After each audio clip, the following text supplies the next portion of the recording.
Start करें। जैसा कि हम देख रहे हैं, ये एक मोबाइल है।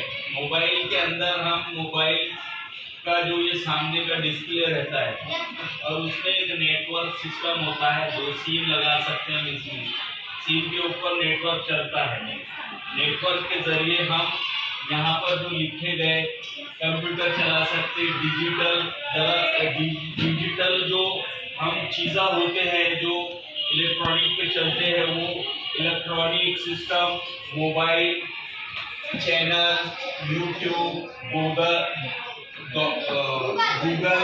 फेसबुक, व्हाट्सएप, यूट्यूब और हम इंस्टाग्राम, स्नैप, वीडमैप, नेटफ्लिक्स और ट्विटर, इस तरह के बहुत सारे ऐसे जो डिजिटल और जो न्यूज़ होती है, सोशल मीडिया के ऊपर जो न्यूज़ होती है, वो भी हम देख सकते हैं हमारे मोबाइल में, कंप्यूटर पे।